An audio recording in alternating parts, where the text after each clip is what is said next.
You're listening to a 5-minute thinking on paper short. I don't know what you're listening to. It might be AI, it might be quantum computing, it might be space manufacturing, it might be our book club, it might be one of our interviews with IBM or Microsoft, or who knows. But I do know that it's 5 minutes that will add a layer of knowledge to your thinking, which you don't get anywhere else. You won't get anywhere else. Welcome to Thinking on Paper Shorts. Imagine let's just say it's like 2045. We're moving in a direction where music is interactive. It's an interactive, all music is an interactive experience, right? In part of that world, is there eventually going to be something that is like our composer in a pocket that basically scores our experience in the world? Think about it, like a film. Are our lives just going to be scored by interactive music? No, I don't think that's going to happen at all. I saw the future very, very differently. And I'm going to iterate my vision through the story of my son. So my son right now is 6 years old. And I imagine when he's 17, right? Maybe one day he's going to say, I want to make a movie. And he's going to go to a specialized LLM that's going to generate a script. I want a script about a war in the afterlife with something or whatever, okay? And then he's going to be able to input that script into a video generator. It's like, generate me a 1 hour and a half film in the style of Stanley Kubrick mixed with Quentin Tarantino, and hit these plot points, and here's the script and yada. And then he's going to have a movie, right? And then there's going to be a button like publish this to Netflix, right? What I'm trying to get across by this is that anybody and everybody will be able to be a content creator in any medium they want, whether it be music, video, writing, literature, poetry, whatever it may be. What does that mean? We are going to see this resurgence of content that we've never experienced before. It's going to be literally impossible for anybody to consume all the content that's going to be being produced by other humans. What does that mean?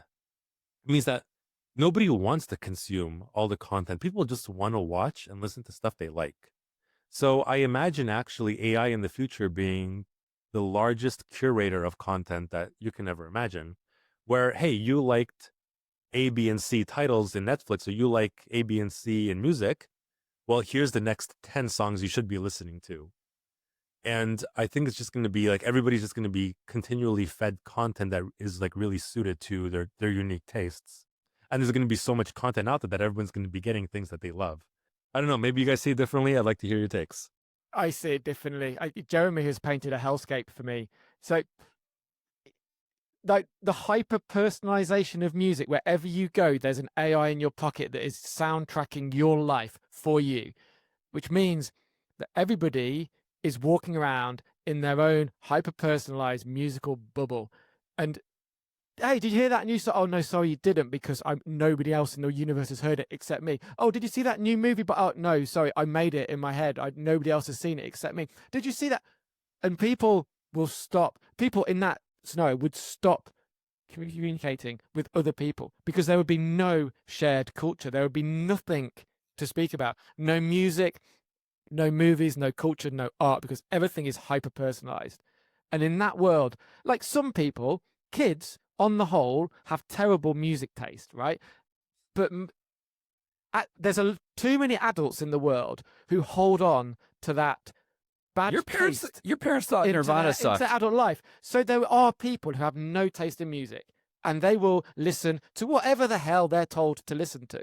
But thankfully, that's a small minority of the population. Like, what you describe is not happening. Not on my watch. No way.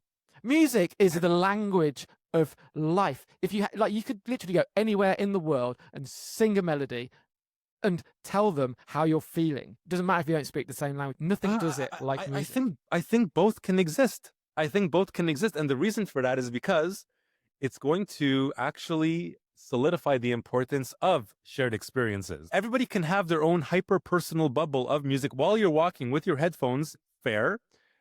In the world that I showed, that you can still share music because it's not being generated on the fly. However, there is still a magic to the human experience of going to a live music concert. Like, you don't need hyper-personalization to enjoy that experience. Actually, it's going to make that experience much more valuable. And the artists who can do interesting things in that venue are going to be the ones who are going to be the superstars of the future. That applies to everything from film to retail. It's not going to be good enough to just have a retail front Yeah, here's my plant store. No, no, no, no, no. At this plant store, there's also classes where we teach you how to properly fertilize or repot a plant. And, then we have like the plant meet and greets where you can like, hey, find, your partner who's also interested in plants. Or it could be that for video games, or it's not just a video game store where you buy video games, you also compete and there's contests and prizes, so on and so forth. Everything is going to be based on experiences. Like the days of a brick and mortar store just being a place where you go and buy something and pay for it and leave, that's going to be gone. At least in like at 2045.